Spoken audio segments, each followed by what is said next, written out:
This is Dan Vondrak, and welcome to an ultimate episode of Power of X-Men. So, when did you realize you weren't doing X-Men Legends 3? So it's really interesting. So I was just prior to this interview, I was like, oh, I wonder what some of the dates were on those docs. It ends up, so we had made those X-Men 3 concepts that I talked about back in January of the same year we were building the game. So this was, the January before the September that it got released. We were already thinking like, hey, what can we do next? And Activision and Marvel had both come back to us saying like, hey, we think we're worried about the X-Men losing steam, like you guys have done such a good job. And I had said, well, we were throwing around this other idea called Marvel Supervillains. And the idea with Marvel Supervillains is we would bring in all the cast of all these different Marvel supervillains together and let the player be a supervillain, and we could even, the whole idea there was you'd be in control of a city and you'd slowly take the city over and you'd have your own layer and that everything. Sounds so awesome. Well, yeah. I mean, I think for us, we've been doing the hero thing for so long. We're like, if we just want to flip the script and do something totally different, what if we truly just let you play the bad guy? And everyone always wants to be the villain. And we felt like maybe people would be more accepting of the create your own villain. Like we had done some early concept and kind of pre-production work where I was like, hey, here's how you would look when you started. And then you kind of like Fable, you'd slowly get to be more evil looking. Or we thought people do they like playing with the cape or do they like playing with horns on their head or whatever it is? So that was kind of like some ideas we had thrown out to them. And that, of course, was like, Marvel was actually pretty interested in that. Activision from their end was like, oh, villains, I don't know, we can't really sell you playing the villains. And that's when it was like, well, what if we let you play the heroes? What if it was like, and we'll call it Marvel Legends? And that suddenly kind of just blew everybody's minds. Like, well, wait a minute, which heroes? Like, would you just bring in I think at the time someone said like, I remember when the Fantastic Four movies came out, they're like, would just be Fantastic Four? And I was like, no. I mean, I'm saying everybody. What if we just brought in at least the Avengers, right? At least the Avengers, bring those guys in. And that just kind of opened the floodgates. And before we knew it, we were just started sending these documents to Marvel that included every character we could think of. And we're like, well, they're not saying no. So let's just keep adding characters and adding characters. And it's really interesting. Back then, Marvel had really kind of spread their licenses out. They had, I think it was Sony had Spider-Man, Fox had X-Men, somebody else was this. And I feel like Universal had Hulk, if I remember. There you correctly. go. Perfect. Right.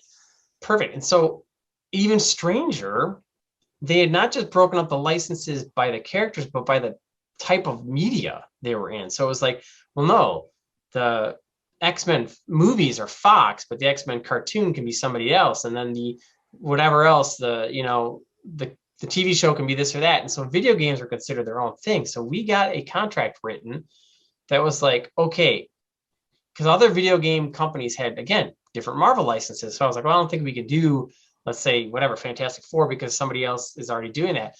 Well, we got this contract written that was like, for a Marvel action RPG, you guys can use any characters you want from the Marvel universe. Wow. Right? Upon approval of Marvel. And it was kind of like, Sure. it was a very specific, weirdly worded contract. I'm not a lawyer. I never saw the thing, but that's kind of like the high level was like, well, if it's an action RPG, that's different from fighting games. And that's different from this. And that's different from a first person shooter or whatever it was. Or a third person action game in a sense, because it's got the RPG part to it. So, yep, that's a totally new license. We'll consider that a brand new contract. Boom, you guys can have it. And I was just kind of like, what? So, yeah, that's where it all started. And we just started flooding them with a ton of skins and a ton of and what I actually decided was, let's stop asking for their permission for a character based on a name and a Word doc just with a character in it. I want to make the skin, even if it's a fake concept, of get them in their pose, get them doing a power in the look. I said, get it in the game. Concept is so it looks like it's already in the game with a power. I said, don't make it artistly, make it look like it physically is in the game. And we'll start sending them over saying, hey, we want to do this character, that character, this character, Ghost Rider, whatever else it is. And that, I think, got the approvals done way quicker because they could just see it in the game. And suddenly it was like, yeah, sure, go ahead, add that person. It was, man, the floodgates were open. And you guys, the characters, their skins had a glow up for Ultimate Alliance. You guys Yeah. were, it was less blocky and it Yes. was more 3D. What was, again, and again, the game came out within like a year because actually was at Marvel at the time. I was working at Marvel when Ultimate Alliance came out. So it was such a, by the way, everyone loved the game, as you probably know. But how were you able to do such a glow up for those models?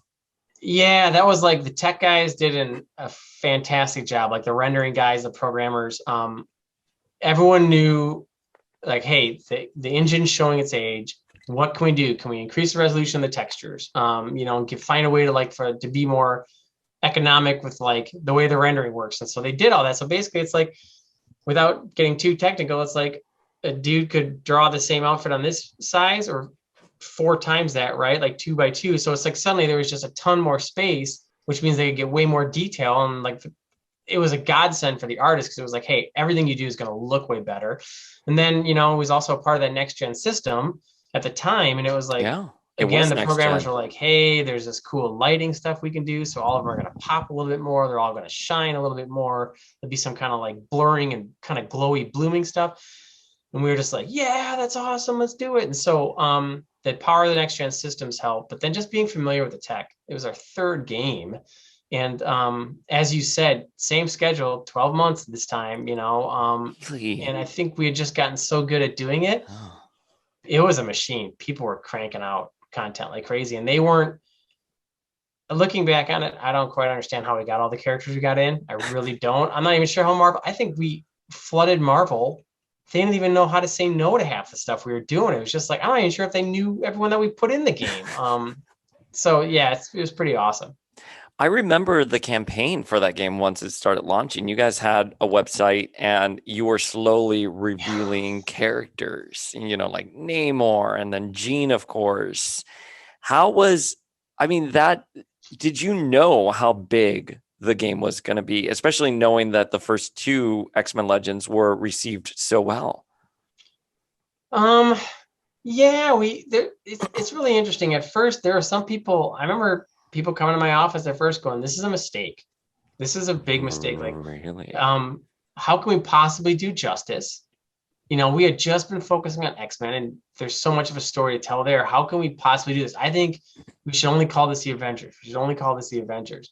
And it was like, well, you know, I don't know. I guess again, there was this naive feeling where we were like, hey, we can do this. We can figure out a way to like wrap it all in. And I think again, what helped is Rob G giving us a ton of information, then Bob just doing what he does with writing, and we were just reading a ton of the different stories. And we had pretty early on, we said, well, wait, who is the best bad guy, right? We've already done the Apocalypse thing, we've done Magneto, and Doom just came out really quick. I'm not a huge Fantastic Four guy, but I've always liked Doctor Doom.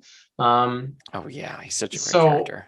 yeah, so that once it is amazing what it does once the story starts to come together, and we just had these brief descriptions of each of the 5 acts, and again, my love for those kind of like alternate universes, I was like, oh man, I want Doom to get all the power and almost create this, right at the end, create this in a sense alternate like a world where you just go, oh my God, he's changed everything. And it's so big. There's such high, huge stakes to that, like universe wide stakes to him gaining that power. And suddenly everyone's kind of like, oh yeah, maybe this can work. I mean, it's weird to like think about the MCU now, Yeah. and the fact that yeah, we had those 140 characters in there. It's kind of Well, insane. you guys, what I'm hearing is you understood the value of that synergy of the characters and everything, and now finally the movies are doing that, and everyone loves it.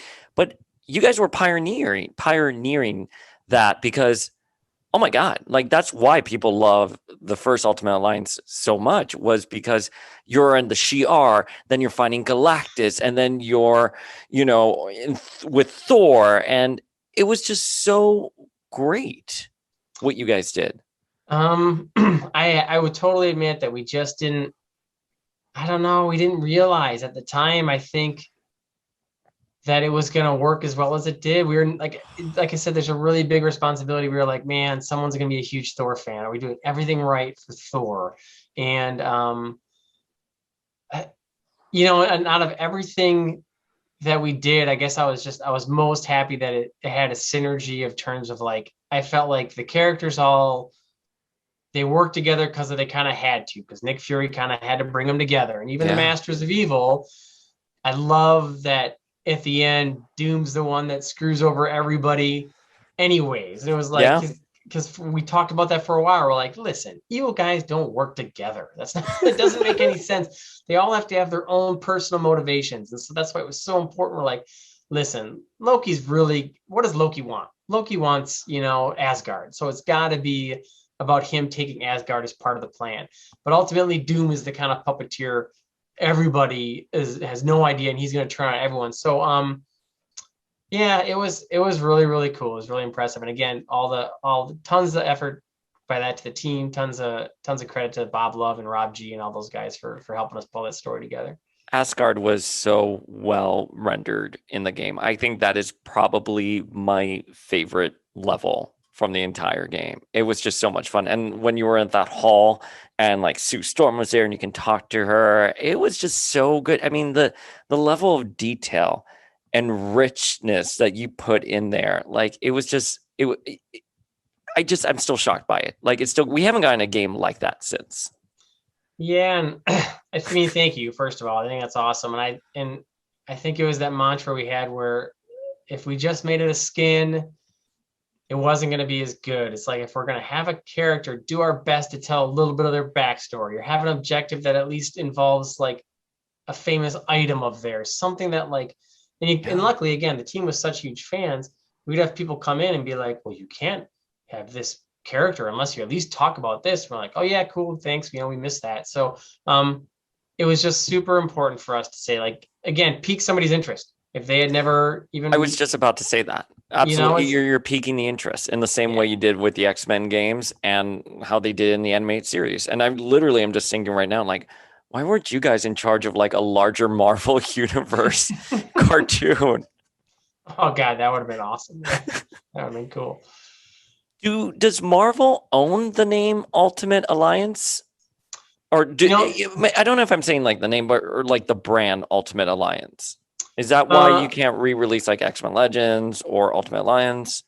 That's a great question. I think I think really part of it was a licensing deal, Hmm. where it only lasted so long. So I'm almost positive that it is Marvel that ultimately owns that name. And it's really, that name in itself is a totally different story. We had internally been calling it Marvel Legends, and we had just assumed it was going to, based on the Legends name, the X-Men Legends name, that it was going to be called Marvel Legends that came out. And we kept saying like, I don't know, we like this name. And And were you uh, aware of the Marvel Legends figures? Yeah. no idea. And so Marvel had come back and said, no, we don't really like that. And I honestly don't know if it was because the figures are already out, Hmm. or not, but they were like, no, let's try something new. And I mean, I've got a list of names that they had tried. Marvel presents Convergence of Power. It was like Marvel's The End of Evil, Marvel's Alliance of the Ages. There was one called Marvel's Power Platoon, and it was like all these different names. And it's Thank really you for funny. vetoing all of those. Well, what was interesting is that a bunch of the names had the name Alliance in it, right? And then a bunch of them had the name Ultimate. One was called Ultimate Marvel Heroes, and the other was like Legendary Alliance or something like that. And at the time, Dark Alliance, Baldur's Gate Dark Alliance was an action RPG that was kind of well known. And we were like, oh man, we probably shouldn't have the word Alliance in it. And then also at the same time, Ultimate Spider-Man had just come out, which is a really good game. We're like, well, we don't know if we should have their name Ultimate in it. And then, at the end of the day, Ultimate Alliance is the name of the game. And it was like, I mean, people still joke about that to this day. That it was like the two names that we were like, I'm not sure either of those should be in there. So turned out good though. It's a lovely name now. It's a great name, and obviously it has survived and endured Yeah. many, many years. I want to ask, I want to get into Spider-Man and Captain America, but before we get there, you mentioned Nick Fury bringing everyone together. Nick Yeah. Fury was a character that Patrick had mentioned that he had wanted in X-Men Legends 1, but he was told no by Marvel. Did you use any of the ideas that Patrick originally thought of? Like, was there like a production sheet of like, this is how Nick Fury was going to play a role in X-Men Legends? And were you able to source from that for Ultimate Alliance, or did you just start from the ground up? We really started from the ground up with Nick. And in fact, like we knew, obviously I was on the team. I knew the plans for Nick. It's funny, and they had planned the same, white skinned Nick Fury that we used. Mm-hmm. We actually went to Marvel because we were a fan of the Ultimates book, like we knew that they had penned Sam Jackson after him. They had Yeah. said, hey, this is basically Sam. So the only way Marvel would let us do that version of Nick Fury was if we could get Sam Jackson to voice him. Yeah. And so we were like, oh, cool. Well, yeah, like listen, we got Patrick Stewart last time for Professor X. Let's see if we can get Sam Jackson to do Nick Fury. And as I understood it, the cost was just like crazy. They were like, no, there's no way like we can possibly budget for that kind of cost. And his availability is going to be tighter. Because again, I'll tell you, Patrick Stewart, the guy was like willing to like do a ton of voiceover sessions for what we needed. And the concern was, hey, maybe, Sam's a busy guy. Maybe he wouldn't be as accessible as we needed to him, as like to get the, emergency VO sessions or whatever. So ultimately we're like, okay, well, we won't go with that version of Nick Fury. And we went with the more traditional Nick Fury. So you have Captain America, Spider-Man. Those were going to always be in this game. What was it like building those characters and those power sets, which, by the way, are totally different from the X-Men? I mean, Captain America literally has a shield, no psionic powers. He has a shield. Spider-Man has like the web shooters. Thor and like Storm sort of have similar power sets, but he has a hammer. What was it? And Elektra. Right. Like, who was such a great character. And I know we had the Jennifer Garner movie at the time, but what was it like building those characters? It was a fun challenge. I mean, people were legitimately excited, but it was, I mean, like we talked about, we said, okay, well, Spider-Man, he's got to swing somehow. And everyone's like, well, that's impossible. We're like this weird kind of angled isometric view camera. Like, how does that even work? And if we brainstorm and someone would, keep trying to figure out like, wait, what if we just made him like look like he was swinging and the rope could just attach off out of nowhere? Like, it doesn't really matter where you see him. So some of them came easy and quick, like the web bullets, like everyone's like, okay, perfect. And we love the idea of like tapping the button faster. It's just more visceral for the player to like tap it and fire the web bullets. But then you look through almost every Spider-Man comic, he's got someone webbed to a wall. We're like, well, that's going to be tough to do. But again, let's web him. Let's do it so that way it's just some invisible attach point up there and web him into a ball like that. So he came easier. Captain America, all the credits go to a programmer, Aaron Sanfilippo. He made that Captain America shield work. The whole hold it, maneuver it, bounce it back and forth. Like I thought that was one of the coolest. I actually loved him the best because you could just chuck that shield and let it bounce around and keep beating people up and it would just naturally come back to you. It was like such a quick, clear way to clear the room. And a funny thing about Captain America was, and we talk about those, the high-end movies, we had done a bunch of play tests as, games like midway through production. And people would come back and we'd ask players, hey, what'd you think of these different characters? And man, Captain America was always rated. They just go like, it wasn't just gameplay. It was like, what did you think of this player's gameplay? And what did you think of this character's personality? And every single time, Captain America was on the bottom when it came to personality. Oh. And then I know, and it's way before the Marvel Universe when he was cool, Steve Rogers. And then suddenly we got the Blur movie in. The Blur movie, the opening movie where Captain America is a total badass, right? He takes that shield and smashes and cuts the Ultron head off. And suddenly the playtest after that, oh, Captain America, he's way up towards the top. He's one of the top 2 or 3 just based on that movie alone. Like literally, we had not really changed much gameplay wise or any kind of like new dialogue, but it is amazing how that just set it in your mind that, oh, hey, Captain America's kind of a badass dude. Like he's willing to take a shield and hit somebody's head off like that. So making him work was a ton of fun. And like you said, I think that was some of the, once we started to get those guys and everyone's like, well, wait a minute, we can really make these guys different. Like X-Men, the X-Men games are great. I think the powers tended to be a bit more similar or homogenous, kind of like but then once it came to Marvel Ultimate Alliance, just kind of everything blew up. It was suddenly Yeah. like, well, wait a minute, we can make Spider-Man swing, we can make, like Captain America throw a shield. This is, and Ghost Rider can grab his chains and whip and slam somebody up and down. They So just got great. really inventive with what they could do. And yeah, we were in a groove, that's for sure. I I love Ultimate Alliance. I have nothing but like fond memories because of that, because I could play with characters and experience their power sets that I normally wouldn't have. Like I never really gravitated towards a character like Ghost Rider, for example, or even like Mr. Fantastic. But like I could play as them and I can enjoy the gameplay experience. And that was a venue for me to really love this character. And again, the more where I'm talking to you, it's the more I realize that like you guys had your ear to the ground on making these characters more mainstream, and even like Captain America. Who was Captain America before the movies? You know what I mean? Like he did Right. not have that popularity, and you guys were able to capture that in those sequences and in the game. My next question is going to be a fun question.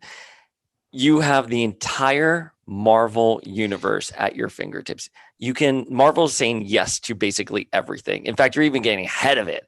You're sending skins, everything to them. How do you go about selecting the characters?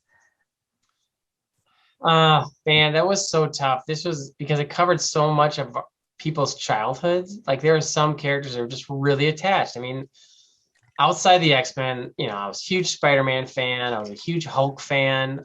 Way back in the late 70s, early 80s when that live action was on. So um those guys were kind of easy to initially pick. The big guys. After that, it was amazing. Like I Blade.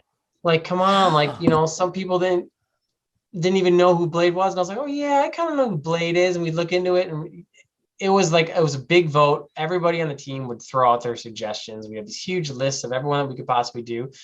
Um, and I said Marvel, we got a list from Marvel as well. We'd always get lists from Marvel for their possible suggestions, but they were suggesting all the mainstream guys. And it wasn't like we were sitting there going, okay, yeah, Moon Knight or whatever it was. Like that was just something that people were like, is there anything not represented? Luke Cage, want to make sure to get, enough diversity in there. It was like, and it's like, honestly, it's like a sweater, like the old analogy where like you start to like pull a string and it just unravels. You're reading a comic book and you think it's about, the Avengers, but then someone else gets pulled into it and you're like, wait, what's that guy? That guy seems cool. Yeah. It was hard. It was hard to say no. I mean, that's why everyone just kept cranking. I mean, again, look back at that roster and I love the fact that we got that menu set up where like you could just like go through that Oh, whole I roster. love that menu so much. It was like I I don't know, and especially like Doctor Strange. If I mention Doctor Strange nowadays, everyone's like, oh yeah, cool. He's Back great. He's then, no awesome one movie. knew. No one knew. Nobody knew, right? And then there were like people like whether it was Bob or Rob or other people on the team were like, dude, this guy's powerful. How can we not Yeah. have Doctor Strange in the game? And I was like, yeah, I've heard of him. Again, me with not as much knowledge, I was like, oh yeah, sure, let's look into it. We spent more time reading comic books back then. I couldn't believe it. It was just like day and night. Like you came home, you just read comics, read comics. It was fun. It was like an awesome part of the job. I feel like this entire interview is just going to be me being like, but wait, this was actually really my favorite part of the game. But the Sanctum Sanctorum, oh my God. I know, dude. I know. I was so pumped. It was like we had made the decision again back on X-Men Legends 2, where I was like, man, we use the X-Men Legends 1, which is cool, but there's so much history. Let's just like have every act take place in a different location. There's just too much to tell.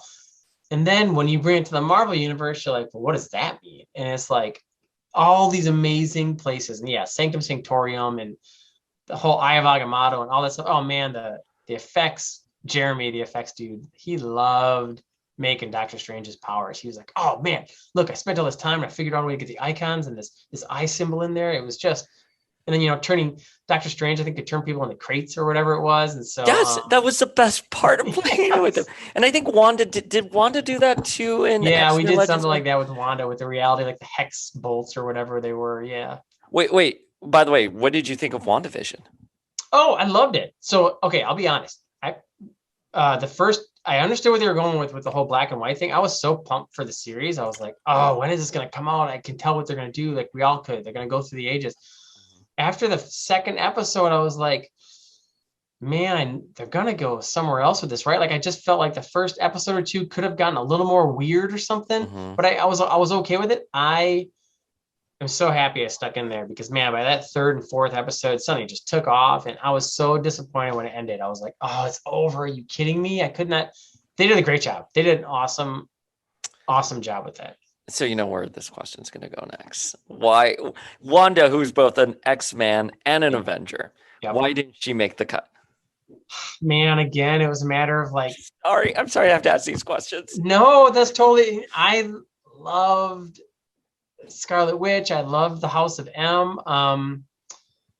Could have been House of M could have been very influential if we would have done an Ultimate Alliance 2.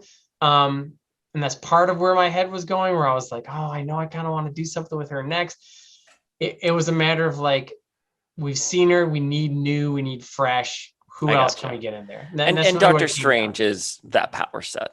Totally, 100%. And that's really where, I mean, it's tough, man. Can you imagine trying to make decisions like that? It's just like, no, as soon as you I couldn't at all. I'm so glad I'm not you in the hot seat right now.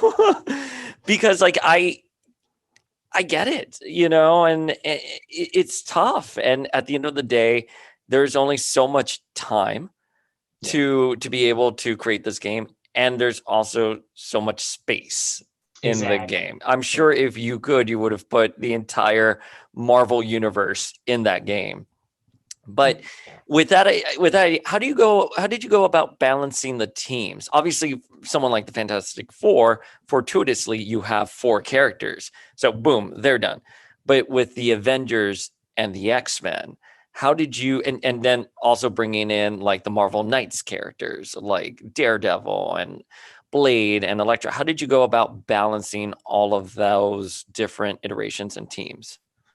Yeah, I mean, you did a great job breaking it down. That's really where we started. We said, listen, we know we almost broke them down in the groups first, and then we had, a few individuals where it's like we kind of thought of like Hulk is like in Ghost Rider is a little bit like kind of individuals that don't really necessarily fit teams. So we wanted to just make sure, hey, representing, you did it. The Marvel Knights, Fantastic Four, the X-Men, the Avengers, make sure those are all represented, and then just fill in the spots where it made sense to us. We were like, hey, these are favorites to us. It was tough. It wasn't easy at all. And that's where some of the harder decisions came about. Like, again, with Scarlet, even though she was an X-Men and she was an Avenger, it was like, well, we kind of already represented those groups pretty well with who we've got. So let's go to other places. Wasn't easy. I don't know whatever answer I give you is not going to be good for anybody that left the character out, but that's kind of how we did it. We said, listen, minimum of 4 from each, and then just kind of start filling in from there. Was there a character that you were personally advocating to have playable, but just for whatever reason you couldn't make it playable? The only person that we had to consider that I thought would have been really cool to try something different was, I know it's going to sound strange, but Ant-Man. I know we had Hank Pym in there ultimately as an NPC, but I kept saying, like, I thought, man, with the whole shrinking thing, I was like, man, couldn't we do something where like he shrinks and then grows and like does something really cool with that? But the team just kept going back saying, anytime he shrinks, it's going to be so small on screen, the camera's already pulled back. It's like, you're just going to be, controlling a little ring. And I was like, but is there some kind of neat about that? But, so that was the only other one that I had ever kind of brought up where I was like, hey, can we get this guy in? And we just ultimately decided against doing it. And then I kind of had a thing for Moon Knight because I was like, I felt a little bit like he was Marvel's Batman in some ways. Oh, yeah. And I was like, I didn't think we were going to get Moon Knight in. And honestly, the only reason we got Moon Knight in is because we were told we could have Hulk. It was approved. Then we were told, and we had planned this whole story around, like, you meet Bruce Banner early in the game, and we were going to have like some kind of objective happen with Bruce. I think it was at the Omega base, and he was going to turn into the Hulk right there with like, this gamma ray experimentation thing. And so that would unlock Hulk. But then Hulk was taken out at the last minute. Marvel said, you can't have Hulk in the game. And I was like, oh, and that wasn't even last minute, more like midway through production. I was like, oh, well, cool. I guess we got another slot that opened up, and then so that's where Moon Knight came in. Where I was like, great, let's get Moon Knight in at this point. Cool character. Again, most people have no idea who Moon Knight is. Let's use it. And then suddenly Marvel came back and said, you can use Hulk again. And we were like, oh, okay. And everyone was skeptical about this. And I even sent an email out saying, everyone's like, are you sure? I said, guys, I've gotten the guarantee. Look, it says from Marvel, directly an email from Marvel said 100% approved.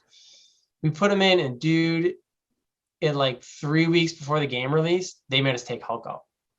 And then he was only available, I think, later in like an Xbox DLC.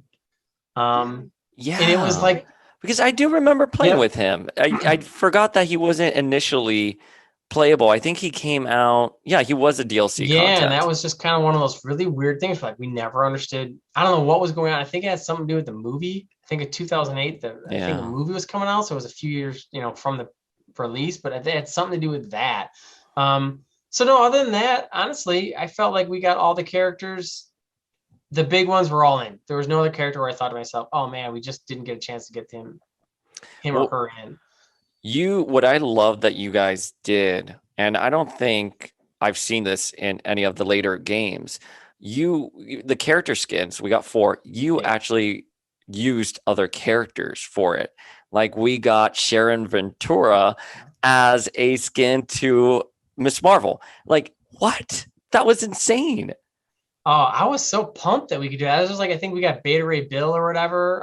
Yeah, you got Beta Ray Bill. You got Arachne, who I played as Arachne. I mean, Arachne was my character, and in that skin, it was incredible, and it just made. First of all, that was such a great like love letter to the fans.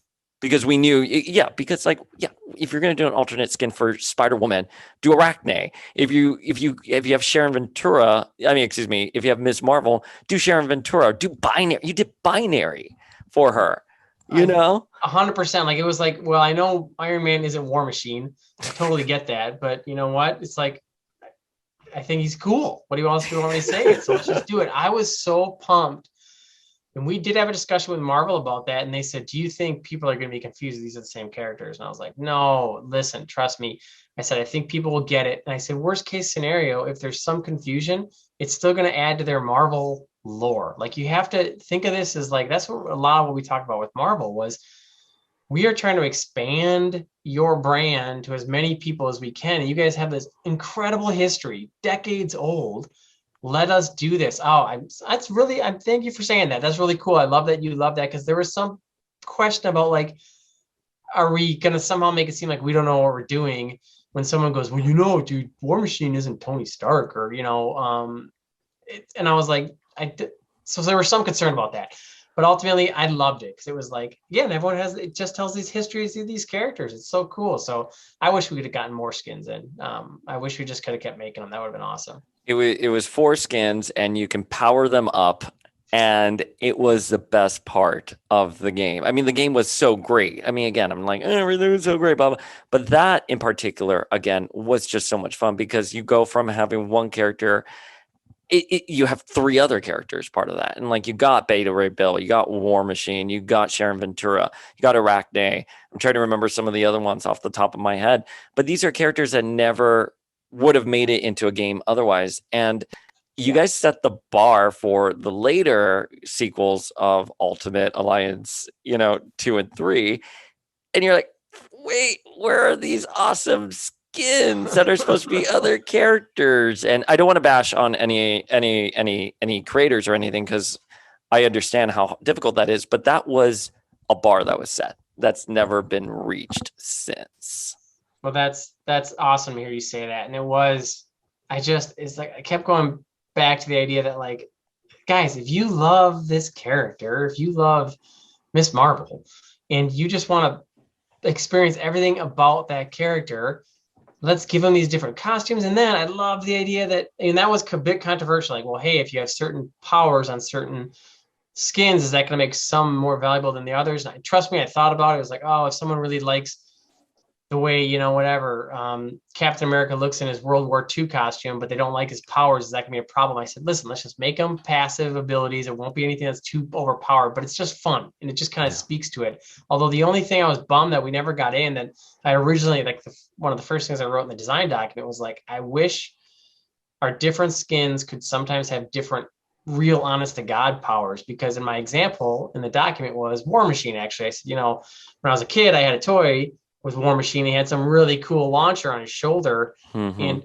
but then when we switched to that skin, I don't have a power that launches that launcher. I said, wouldn't it be cool if we could create certain skins with actual powers? And it was just became like kind of like a logistical nightmare where it was like, dude, how many, again, every time we do that, we'd have to have another power. Is that going to be a problem? How would it work? So ultimately it went by the wayside, but I just wanted to do everything I could to make those different costumes meaningful in the game. Is that technology achievable? Was it achievable back then? And is it achievable now to have like a different skin with a different power set? Yeah. Oh Because I yeah, just it was. assumed back then I was fine with it, don't get me wrong. But yeah, of course I noticed things that like, oh, that's not really her power. But I just Yeah. assumed limitations of tech and time. It was time. I mean, like there's no real tech that was stopping it. We could have made it happen. It was just for the number of characters we had, plus the number of costumes and skins we had. Like if you just go, well, let's add one for every skin, suddenly go, like Yeah. blows up into like what it is. So that's all. It was just more of a matter of like just we're limited with time. Is Here's another question I have for when you're selecting characters. Do you go in thinking we can only do like 20 characters, or is a mindset as many as we can fit during production? And I mean playable characters, excuse me. Was there ever I always thought like, oh, they just don't have enough space to do 40 characters. Is that the case, or is it just really a time thing? Like eventually you do have to stop and meet your production deadlines. Yeah, it is. Memory is not that big of an issue. It's Yeah. definitely a time thing. And we definitely go in saying like, hey, here's the number we think we can get done. We try our best to schedule it out. We do kind of like, well, how long does it take someone to make a skin, and how long does it take someone to animate and all this other stuff? So we definitely try to schedule it out. And I mean, every time we did it, we always end up sneaking more characters in. We Yeah. planned for a certain amount, and because the team was passionate enough about it, we'd always sneak a few more in than we thought we could get in. It's time. It is, because again, and because keep in mind, it's like you could make a character, but then like Bob, the writer, he's like, well, I want to go through and make sure there's enough special conversations that only happen if you have this character. So he was always trying to make sure. So Again, this I is don't know another how. great detail, by the way. It was so Thank great. you, thank you. Yeah, that was that's all Bob. Where he was just like, oh man, if you talk to this person with this person, we've got to have something special. So we created this whole. They were called hero conversations that would get unlocked, and he just said it's tough. So for every character we added, it was a whole nother. It was just powers. It was skins. It was it was hero conversations. So yeah, it was just a matter of like time. That's really what it comes down to. And the replayability with those hero conversations, like you would go back and be like, well, what would they say if I wasn't that character? Like if I'm approaching Sue as Mr. Fantastic, what if I wasn't, Mr. Fantastic? What if I was, Human Torch or Wolverine? And sometimes you did get surprises where like there was a special hero conversation between two characters you didn't think would have it, and they did. Yeah, and that was just Bob kept adding them. It's like we would have Go people come in and go, Bob. "Hey, I talked to so and so with so and you didn't even think about this," and we were like, "Oh shit, okay." And Bob would crank it. I don't know how he got as much stuff done as he done, but there are definitely sometimes weird ones. I think there's one where I forget who Thor's talking to, but I've seen it on the internet where Thor's talking to someone like his, and he even says something about, "Do you know Thor?" or something like that. Anyways, it doesn't make any sense. But we tried our best to catch it. Just so many different combinations. It was tough to catch them all. So you're balancing the team. I mean, listen, I always thought you can have more X-Men. I'm a crazy X-Men fan, but objectively, you did do a great job balancing the team. The other thing you did really well was balancing the story. And again, we had Mephisto, we had Galactus, we had Doom, we had Doctor Strange, we had the Avengers, we had the X-Men.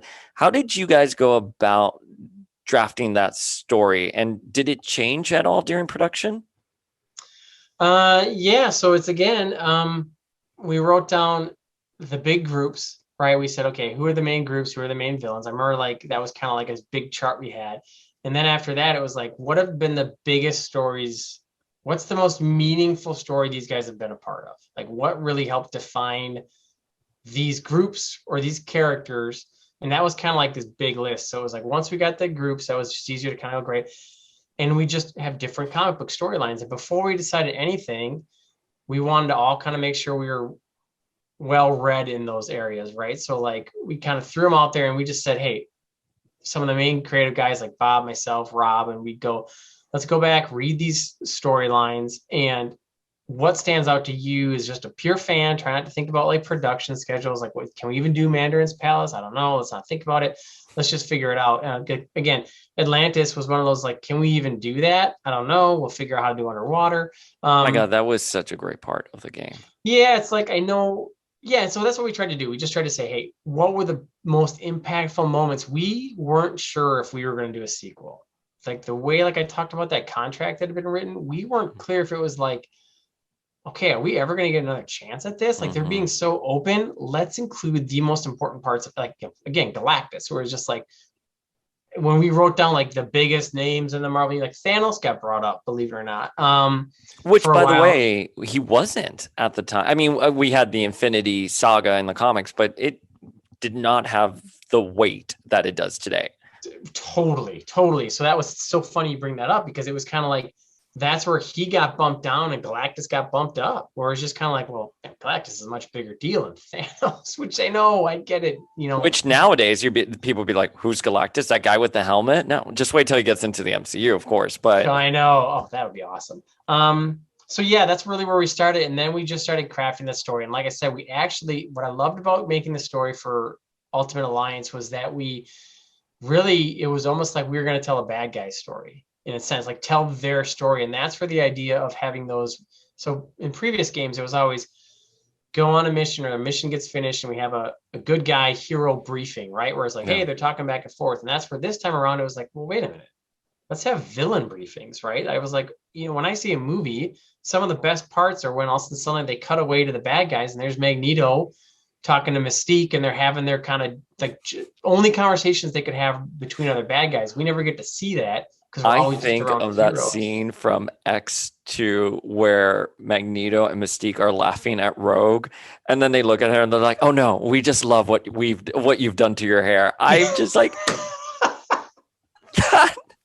Absolutely, right? Like that's the thing. Some of the bad guys have actually they're actually some of the most fun to either write for or just kind of see in a scene. So it was like, let's start with what is the motivation of the bad guys. Let's start there because heroes will always come together in the darkest of times, right? We know that's what heroes do. So what are the motivations of the villains? And let's make sure we're telling it again. That's where we came up with the idea, like, hey, let's actually have villain basically mission briefings here and there. So that's how the story got started. And Doom was where we ended up, is like the next big bad. He was the most, I guess, he was the one we knew would plot something this big and would be the most underhanded to screw over his own fellow bad guys, where there's a certain amount of honesty that Magneto has, if that's the right word. There's, he's not a bad guy at heart. He's just looking out for the mutant kind.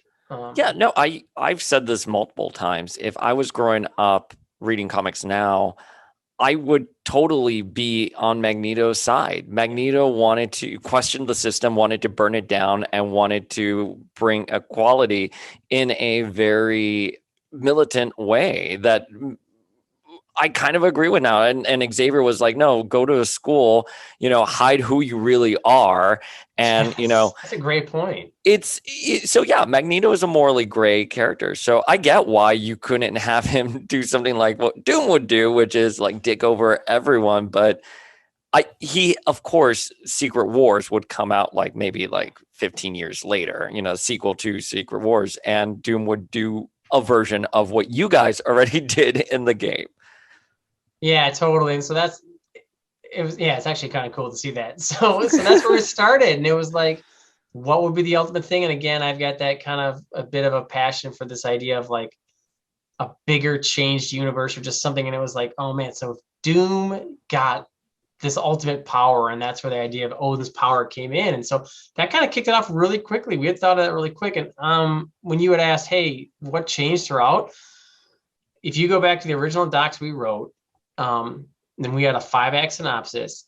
It's nearly every single thing is the same. The only thing that ever got cut is we were going to do the negative zone, and do something with vampires and Dormammu and all this other stuff. Like somewhere in like Act 2 of the game, we were going to do something before we went to Mephisto's realm. And we had I remember during production, we were like, it's kind of like this weird, like, I think it's an antimatter almost kind of like zone. And we were like, well, how are we really going to do that? That seems tricky. Let's hold that off towards the end. And if there's one area that has to get cut, that's what'll get cut. And ultimately that did end up getting cut. And it didn't drastically change the story, because ultimately it was always about using Nightcrawler. That's what we wanted to do, is like, get these different powers, that way Mephisto could, do what he needed to do, and that. So the story pretty much stayed from, man, I'd say we got that done about a month, honest to God. Wow. About 4 weeks. That's a tight story though. Like objectively, as a, like, I'm a writer myself, and looking how that story was crafted and everything, it's a tight story, and you did that in a month. Yeah, well, first of all, thank you very much. That's awesome. I appreciate it. Yeah, it was, dude, production had to go. We had to make sure people had their answers, and it almost somehow. Sure, I can believe that you were able to draft and get a story done in a month. Let me be very clear. A good story, though, that feels like it probably went through I would have assumed that went through many rounds of approval and drafts over the course of a long time, and you did that in a month. That is mind-blowing. Yeah, it's I think I'll say this, the base material is great. Marvel has a ton of great stuff, so for us just to pull those pieces together definitely made it easier. Especially, we knew we were headed. Doom had the ultimate power. He's going to corrupt the world, and then he's bringing together all these guys, and the details, and again with the team and everything the team did to make that story come alive, I think is why you and others probably consider it so good. So yeah, I appreciate it.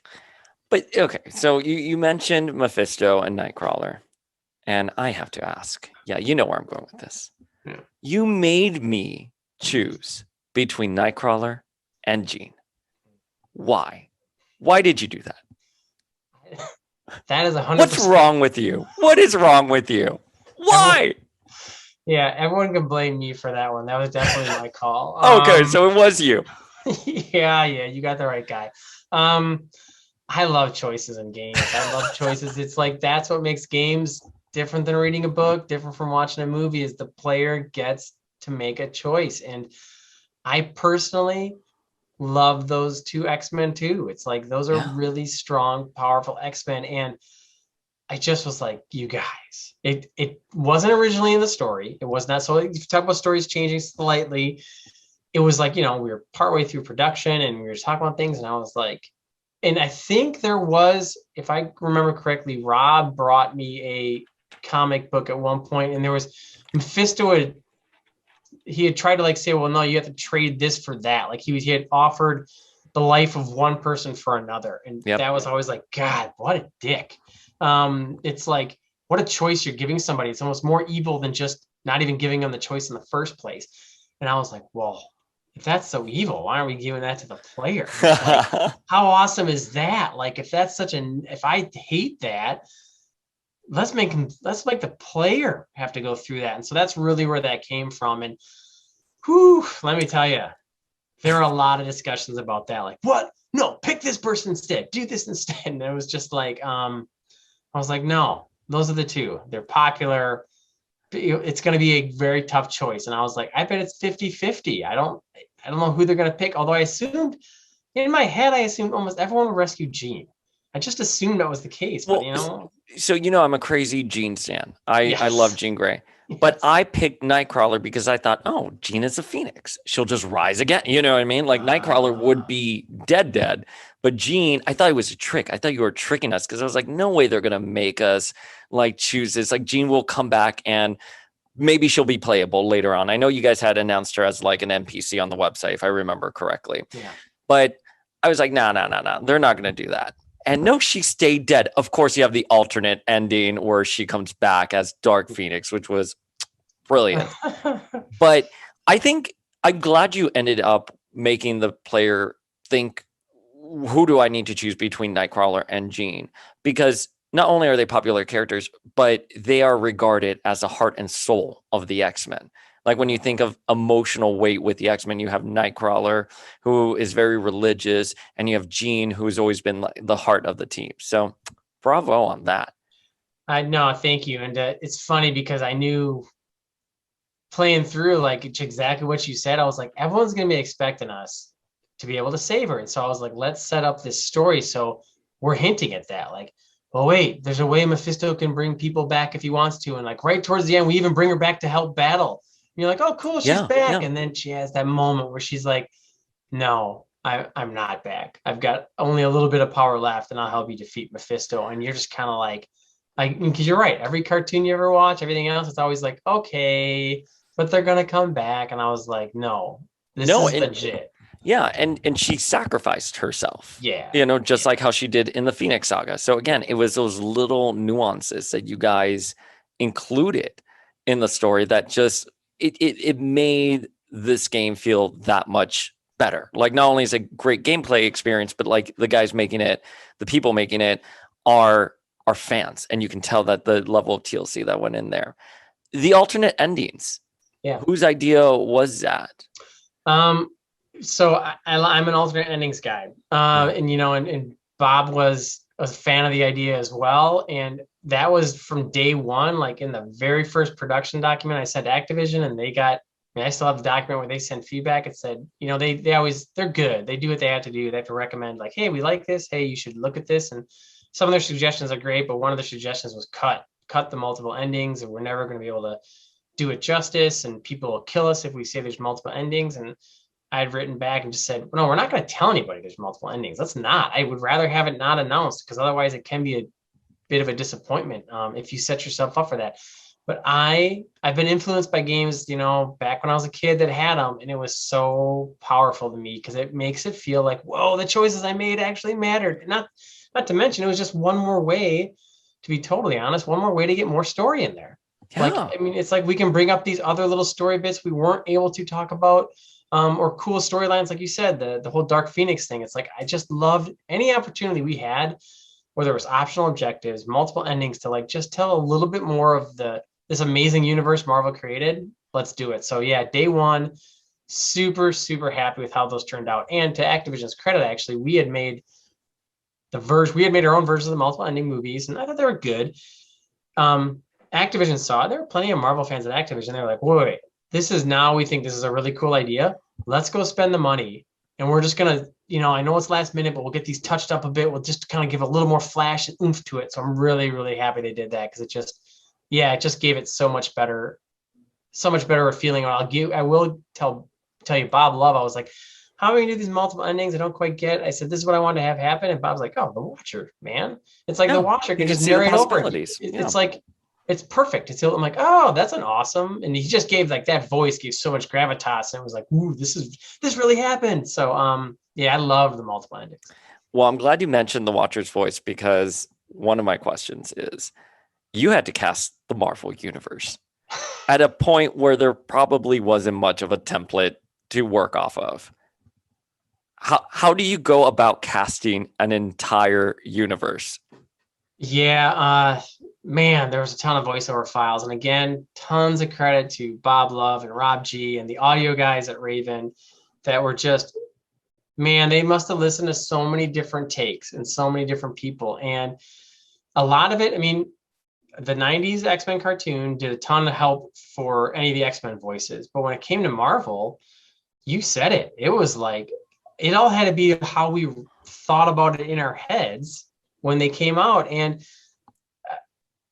again, looking back on it, I'm not sure, other than like we would all get together in a room and just go through tons of voice files, and we split them up going, no, that didn't hit, or no, that didn't. Some voices, it is amazing. Sometimes you get a voice, you're like, whoa, that's it. Like right away, you were just like, oh man, that's exactly how I always pictured her sounding, or whatever it was. Is there a particular actor or character voice that just stood out the second you heard? Man, I'm trying to remember who it was, but it was a female character, and oh man, who was it? I don't remember if it was Elektra or no. Oh yeah, it was Miss Marvel. That's right. Oh Because I yeah. was like, we got her voice, and we had the we had her like kind of in the suit. Like when we were listening to the voice, we sometimes would have pictures up that we like iconic pictures for us as we listen to the voice. She was in that black suit with the the lightning bolt or whatever it is, and I was like, yeah, I always loved that version of it. And the voice came up, and it was like, oh yeah, that's it. We got to get her right away, man. It was like, yeah, there are just some that happen like that, and it was fun. Deadpool was always great. They did great. Guy did a great job with Deadpool as well. The Captain Marvel or Miss Marvel voice when she upgrades and she's like marvelous. I still say it till That's this awesome. day That's because I awesome. loved it and I loved the animation with that, with the characters like leveling up. They was Yeah, so great, and Jean did that too, and some of the other characters in X-Men Legends 1 and 2 had such great lines when they leveled up, and Jean was like, I feel reborn. yeah. And that was so awesome. I mean, again, it's those little nuances that if you're a stan of this universe, you got it. But how many people, do you remember how many people did you end up having to cast for Ultimate Alliance? Oh man, that must have been like 40 or 50 different. Because some people would do multiple voices, like for the NPCs. So we'd have people doing like sometimes up to three voices. I think is what they were allowed to do through like their contract or whatever it was. Oh, I So I want to gotcha. say it was something like 40 some odd different people that came in to do voice out. I mean, it might have been up to 50, honestly, at that point, because we had over 140 characters in the game. Um, so yeah, it was a ton. I mean, I just can't even get over. And you know what? They were all super great. Just man, voice actors are just some of the coolest people in the world. They're willing to try again. They're willing to like say some really goofy stuff. But yeah, that was a lot of fun. I'm glad it turned out. I don't think there's a single case where we picked somebody and then we made the wrong decision. I think because again, when they tried out, they went through a lot of different lines. So we just listened to a lot of different lines. And Bob did a great job directing them. I'm trying to count really quickly how many people. I'm on the Wikipedia page. Oh, cool. You definitely have well over 40. Yeah. I Okay. mean, you guys casted a lot. That's absolutely next level.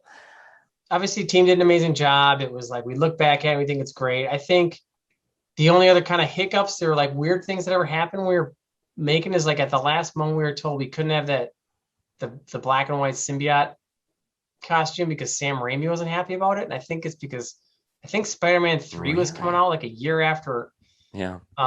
Marvel. But then when we said, no, dude, it's locked away. You don't get it. He doesn't start in that outfit. Somehow that made him happy and that got back in. But for the short time that was out, the Tony Stark, the Spider-Man, that cool Stark armor, the golden, whatever red version of it Yeah. just came out in February of that year. And I was like, oh, that's so cool with the arms and stuff. And I wanted to get the arms, but we couldn't for technical reasons. But while the black and white was out, I convinced Marvel because they originally said no. And I was like, dude, Sam took away the black and white. Can't we get the Stark one back in? So they were like, okay, fine, you can have it.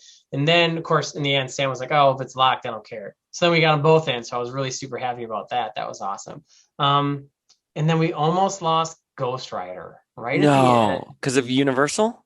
Yeah, because that Nick Cage movie, I think, was coming out like a Yeah. year later or something. And But why would that impact? I Wait, don't wouldn't that know. just help?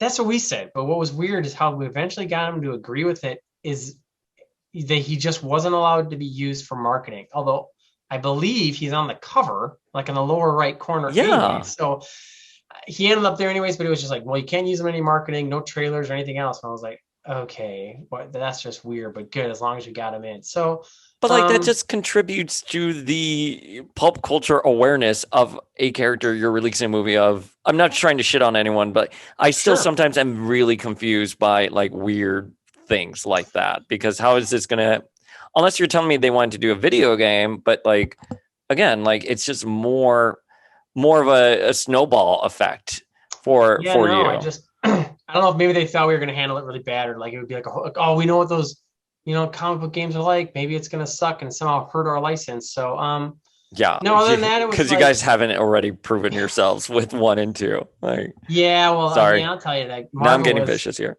Marvel was great. It was weird, Yeah, even like um Kevin Feige, I think, right? That's how you pronounce his last name. I say Feige. Feige. Okay.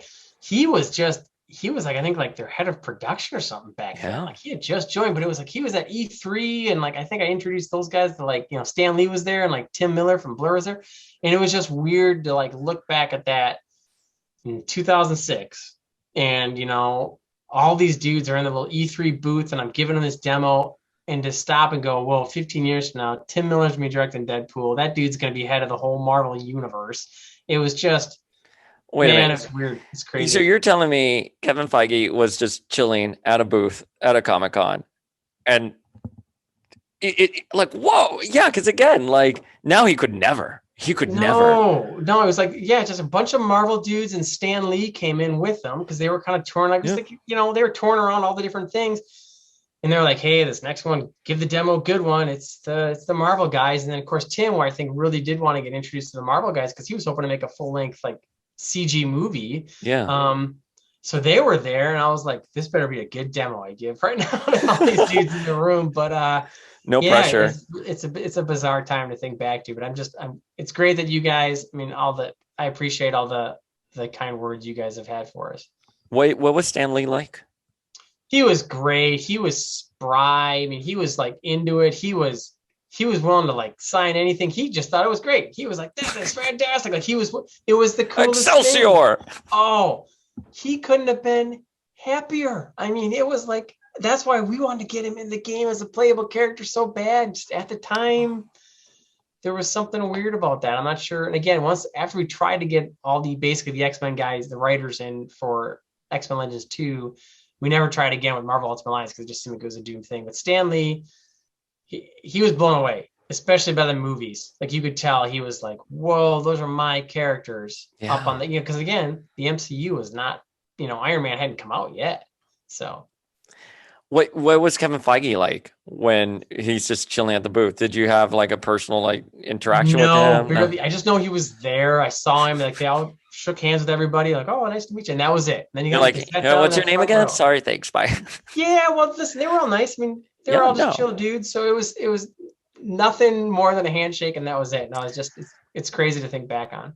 So what was you kind of already talked about it, but what was your vision for Ultimate Alliance 2? Because the game does end with another cliffhanger with Galactus, wanting to come back after, the heroes defeated him. And you mentioned you wanted Wanda to play a role, possibly House of M. How would have all that fit in your vision? Yeah, so I was a huge House of M fan. Like huge. Like the fact that Wolverine was the one that was like, yeah, we gotta kill her. To like, so that was huge influence. And as always, I was like, okay, we can't just do a ripoff of a comic book because that's not what people want. They want an original story. So what we had hoped, and of course we had wanted the Galactus thing, was like, okay, he's one of the most powerful beings in the universe. So how can we set this up? And what we wanted to do was just like use Wanda, use the kind of start of House of M, where like basically she's starting to again distort reality. I love that part of, like I said, I love that kind of like alternate what if reality thing. And we weren't sure where we were going to go with it yet, but simply like we had written up some synopsis that it was going to be House of M. It ends up with Scarlet Witch and this huge battle between Scarlet Witch, Galactus at the end, and inside her mind, she basically uses her mind. And then that sounds so great. I'm sorry to cut you off. No, you're great. And then she pulls, of course, all the Marvel heroes in for this final battle, and they have to convince her. And I was like, I still wanted the scene where like at the end we talked about like, does Wolverine still have to like potentially kill her? Does like she knows she's gonna sacrifice herself, and that once she's created this reality, the only way to get rid of it is to like kill her. So, anyways, we weren't sure where, but that's what we wanted. That the only one that could possibly take on Galactus is some kind of reality warping, Wanda, and just the idea that like all the Avengers, because the point was like we could now with alternate reality, with the story was like, hey, we can start screwing with stuff. Like she thinks she's containing it, we think we're containing her. We have to actually almost keep her alive because Galactus is coming, but then schisms in reality start happening. So we're going to start pulling in totally weird storylines from all these different, like have characters that like would not normally show up in Earth 616 or whatever. I don't know the Earth. I'm not No, you got speaking. that 616. You got it. Okay. Pull different timelines basically into it. And it could just, the amount of places we could go, like Yeah. in our standard kind of act structure, I was like, dude, she could take us anywhere we wanted to go. So that's kind of what, that's where in our heads we would have gone. Just something, again, huge and grand, where the first one was about Doom and him manipulating the Earth. We wanted Wanda to be like, no, this is the Marvel universe being ripped apart at its seams, and suddenly like all these different timelines interjecting. And meanwhile, Galactus is this big threat coming. So yeah, that's where we were headed with it. And so what was a screeching halt? What happened there? Why weren't you working on it 2 days before, or 2 months before? Well, like that's where we had started. We were like, hey, let's start writing up the story, just like we'd always done. Oh yeah. The summer of shipping the final game, we started to write up these story ideas. And then the opportunity for Wolverine came along, and the talk of, honestly, at the time, Activision was not on board with making, at the time, like, hey, we've kind of played this isometric view out. We really want to try something. What if you guys switch engines? What if you guys go to Unreal? What if you do something else and we just try doing something that isn't isometric? And so that's where we were like, yeah, that's not going to be our normal 12-month deal, though, if we're going to totally change engines. And then the opportunity for Wolverine came along, and obviously big Wolverine fan. And it was like, oh yeah, you are. And it was kind of like, wait, we want to, if we do a Wolverine game, we want to make it R-rated. You basically act, mature. And they said yes, and they were like, we didn't think they were going to say yes to that, to be totally honest. And so it was like, okay, let's do that. And in our heads, to be totally fair, we thought the switch to the engine would be too huge if we were going to do Marvel Ultimate Alliance 2, and it was going to be like a totally brand new camera, third person, all this other stuff. Like, that's a huge shift to make. So what we talked about internally, on the team, was like, hey, listen, let's take our first steps with this Wolverine game. And after the Wolverine game, we'll have the system set up, we'll have all the technology, everything going, we'll know how the camera works. Then let's go ahead and swap out and maybe we'll make our X-Men Legends 3 game. And actually, after we did Wolverine, we had started a prototype in Unreal of an X-Men Legends 3. Like, we had the character dudes made this really cool look to the characters in Unreal with like this really comic booky look. It was a mix between being hand drawn, because they did this thing. They had this really cool idea where, like, they realized, when pencilers, when they draw shadows, you'll see the hash marks, like where it's not purely, it's not like perfectly black. It's like you see, so they made these shadows and the characters look like little hash marks, but yet it didn't look cartoony, but it looked kind of like this comic book hand drawn. And I was like, that is tight. So we started messing with, we had Iceman flying around. We had Iceman, Deadpool, Wolverine, and I forget, and Storm. And so, yeah, we had them moving around this 3D world, and that's as far as it went before we went to other places. Oh man, that sounds so great. I can't believe you're saying this to me now. I'm thinking of the graphics for Ultimate Spider-Man. Was that something like that, where it wasn't cartoony, it was comic booky? Yeah, and it was like, and the look they had gained, it was like they realized by just having a little more realism in the textures than just the pure straight, colors, it looked more real, like you'd expect it to be. But because of that kind of shadowy look, the inky kind of look, it gave it this weird mix of like, oh, it's like it's real, but yet it's got a kind of comic book feel to it. It's pretty cool. And so then what happened with the franchise or the contracts? Did they just expire and that's it? There was just no, because I mean, again, I'm shocked that you guys did not do Ultimate Alliance 2.